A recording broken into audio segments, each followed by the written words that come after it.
নমস্কার বন্ধুরা, আবার একটা নতুন রেসিপি নিয়ে চলে এলাম। আজকের রেসিপি হচ্ছে ওল চিংড়ি।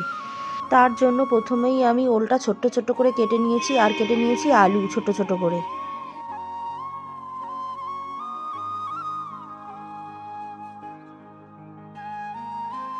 এরপর চিংড়ির মধ্যে হলুদ নুন ভালো করে মাখিয়ে নেব।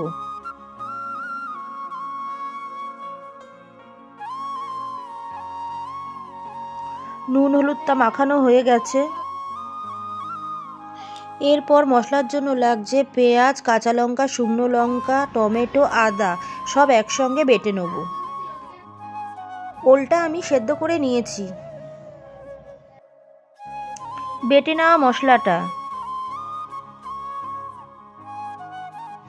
নেওয়া মশলার মধ্যে দিচ্ছি হলুদ গুঁড়ো, জিরের গুঁড়ো, পরিমাণ মতো নুন, আর দিচ্ছি লঙ্কার গুঁড়ো। এবারে সব একসঙ্গে মিশিয়ে নিচ্ছি। এরপর কড়ায় তেল দিয়ে চিংড়িগুলো ভেজে নেব।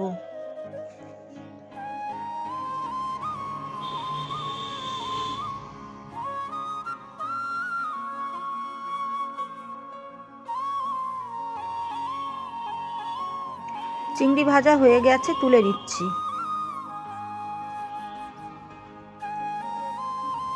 ওই কড়াই আর একটু তেল দিয়ে নিচ্ছি।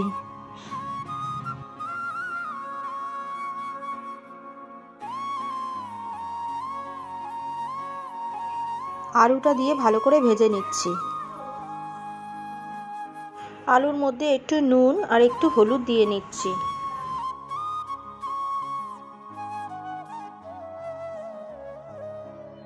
আলুটা বেশ লাল করে ভাজা হয়ে গেছে, তুলে নিচ্ছি।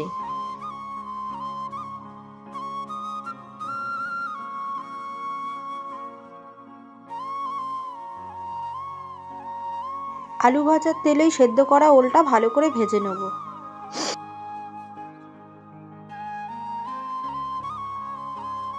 ওলটাও একটু নুন আর হলুদ দিয়ে ভাজছি।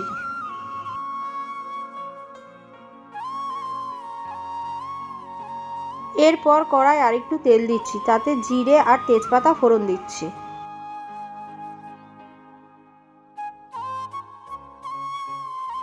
ফোড়নটা ভাজা হয়ে গেছে, এবারে করে রাখা মশলাটা দিয়ে দিচ্ছি।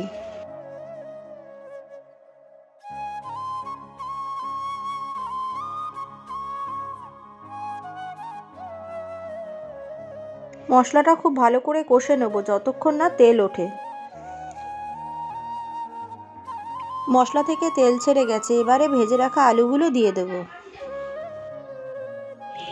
আলুগুলো মশলার সঙ্গে বেশ ভালো করে আরেকটু কষিয়ে নেব।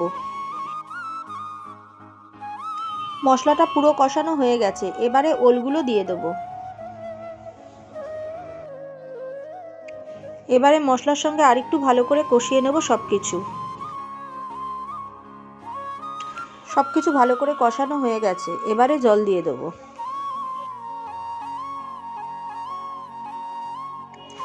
ঝোল ফুটে উঠেছে, এবারে চিংড়ি মাছগুলো দিয়ে দেব।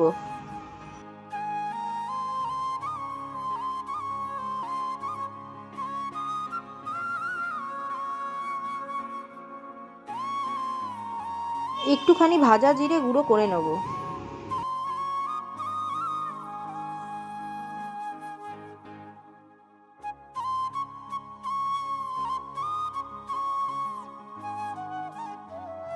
ঝোল ফুটে মাখা মাখা হয়ে গেলে ওপর থেকে ভাজা জিরের গুঁড়ো ছড়িয়ে দেব। সবকিছু মশলার সঙ্গে একটু ভালো করে মিশিয়ে নেব।